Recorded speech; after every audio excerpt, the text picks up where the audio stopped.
Business रे loss कहीं हुए मुझे वीडियो रे 5टा उदाहरण सह कहबी। वीडियो को लास्ट पर्यंत देखंतु। फास्ट पॉइंट, बजार रे चाहिदा न बुझिबा। माने तमे गोटे जगार ड्रेस दुकान दब आउ सेठिका लोक सार्ट गोटा प्राइस 500 टंकार नेउथिबे। तमे जदि सेठे 1000 टंकार सार्ट गोटा बिकिब लोक नेबे कि? केही नेबेनी। तो निश्चिंत लॉस हब। सेकेंड, अधिक खर्च कम लाभ।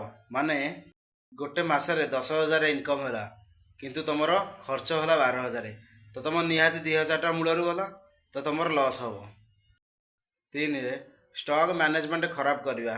माने 50 टी जिनस किनल किंतु सेल है 10 टी, तो आउ 40 टा माने पेंडिंग है ना, तो पैसा से वेस्ट है। तो से एमती कले बिजनेस लॉस हब। 4 रे धैर्य न रखिबा। माने तमे नुआ बिजनेस करिवो माने लोक जानिया पे टाइम लागियो कि तुम जदि टाइम के अपेक्षा करबनी माने बिजनेस आउ आगु नेबाक चाहिबनी, तो निश्चिंत तुमर लॉस हब। लास्ट पॉइंट, भूल लोकेशन बाछिबा।